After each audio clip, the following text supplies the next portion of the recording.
What's going on, rowdy people? It's Rockin' Roberta and Milo. Say hi, Milo.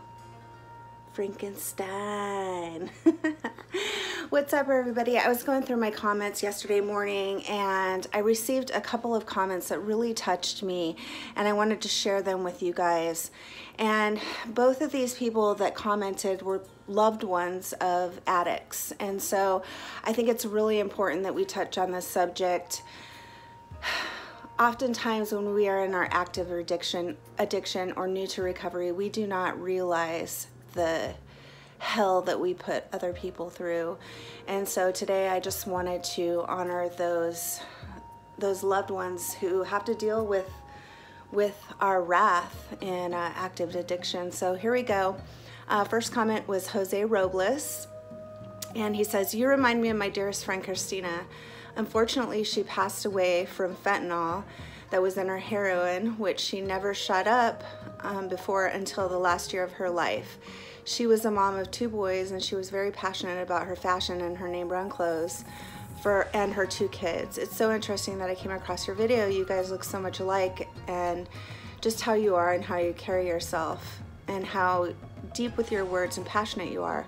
I wonder if I can get a picture up here to show you what I mean." He says that you remind me of her so much that it brought me to tears. I had to stop speaking for a little bit because I'm on my Google Voice where it types for you. Anyway, it's very odd to see you and see how much you look like her, but I appreciate your videos for uploading. God bless you. And then I answered his comment, and then he commented back and said, "Thank you so much for responding back. I just reread what I said and I realized some of the words were off, so I'm going to reset the first part of it. Her name was Christina, and she was on pain pills for a car accident many years. I will say that she was a responsible Percocet addict, and she was a very good mom while being on her pills for her pain, and then she would take more and run out the last year of her life. She started shooting heroin, and she could never have the nerve to put it in her arm, so she always had whoever she was around to do it.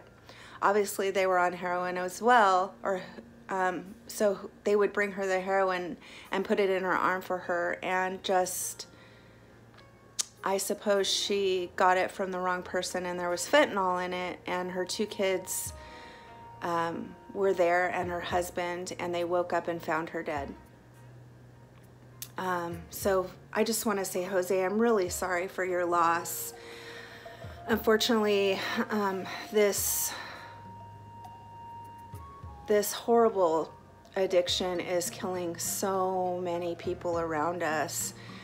And one of the reasons why I wanted to continue with my channel and continue making videos and continue working on myself is because I personally fear for my death. You know, it's not a joke anymore. If you get your pills on the street or your heroin, I mean, half the time nowadays there's going to be fentanyl in it, and for somebody who maybe gets off their drugs for a month and then they go back to the way they were using, and then they use again the same way they were, they're just, I mean, people are dying like flies. They're dropping like flies. This thing is a really, really powerful drug. It's cheap. Dealers are putting it in the heroin, and it's killing people left and right. And this is a serious issue. Jose, I'm so sorry that you lost your friend to this.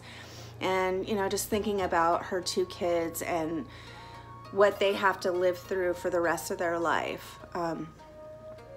You guys, when we're in our active addiction or we're new to recovery, we don't realize that this is a reality for us. We could die, you know. Usually we're so wrapped up, we're so high, and we're so in a daze that we don't even think about this, you know. But this is a serious thing, and it's something that I had to come to terms with recently when I got off Suboxone over a year and a half ago.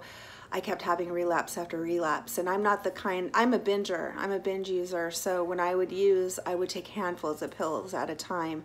Thank God there weren't any fentanyl in these pills, because I wouldn't be making this video today. So this is a serious issue. People are dying around us, and we have to not only think about ourselves, but at least think about the people around us, and, you know, take initiative and take the steps to get help. this is what we're doing to the people that love us. There was another young lady who wrote a comment. Her name is Fetzer. She says, "You're very inspiring. I just finished watching a few of your videos, which I came across trying to find info on Suboxone withdrawal. I have never used drugs or anything like that, but my loved one is terribly addicted, which I realized too late. I guess because I never used anything myself, it's hard for me to relate on how he is feeling or how I can help him. I'm just trying to make sense of all of this because it's physically and mentally eating me alive and ruining my life. If you have any tips, please reach out. I'd love to hear them. Until then, I will continue following your journey and wish you all the best. Stay awesome." Thank you, Fetzer. I'm really glad that you left this comment. So many people come to my channels and they leave comments because they're trying to do research on what their loved one is going through. The only advice that I could give to you, Fetzer, is to get into an al-anon meeting. Al-anon meetings are recovery-based meetings, and they are for the families and loved ones involved with people with their, so basically it's a support group for people who have loved ones who are addicted, because a lot of times when there's a person in active addiction and there's somebody in their life that is going through that with them and they are not on drugs or alcohol, there's usually, it's like a symbiotic relationship. You know, there's somebody who's codependent on the other side. So it's really, really important to get yourself some support, whether that be al-anon or any other types of meetings that are available. But what I would do if I were you, my cat is attacking me right now. What I would do if I were you is I would get on Google and I would search al-anon, A-L-N-O-N, al-anon. I believe that's how you spell it. Don't quote me. Al-Anon, and the town that you're in, and there should be several meetings that pop up. They're all over. They're nationwide, so definitely check that out. And another thing that I want to include in this, Fetzer, is that the addict is not going to get help until they want help, until they realize that they have a problem, and that is the first step, is like realizing you have a problem. And there's no getting better until the person says, okay, I'm ready for this. I've had enough. I'm sick and tired of being sick and tired, and they take that step to getting better. So, I mean, for right now, I would find an al-anon meeting in your town, and you're gonna meet people who are going through the same thing as you, people who have been through the same thing as you, and you will also find other addicts that are going to those meetings. And just get support from those people.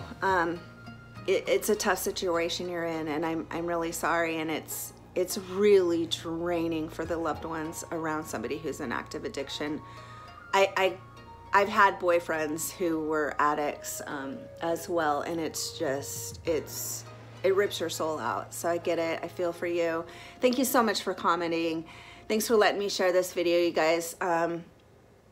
Yeah, please like and subscribe the video so it can get out to more people. And I hope you're all having a great day. So hopefully I am going to live stream tomorrow on my channel, on my second channel, Roberta Rocks. I will put the link to that in the comment section and in the description. So if you guys want to go to my other channel, that's where I do story times and stuff like that. I do not discuss addiction on my other channel. It's just me being silly. I do story times, crazy stories that I've experienced while I was addicted, or you know, stuff like that. I have a Tinder date that I recently went on that I put up about a month or two ago, so if you want to go check that out. But I'm just trying to make it more fun, and I do live streams over there, and my live streams are real casual. I might talk about addiction or recovery over there, but on my live streams a little bit, but it's more about just hanging out on the weekend and having fun, besides something better than getting out to bars or whatever. So anyway, I hope you guys are doing well, and thank you for watching, and I'll talk to you all soon. Bye.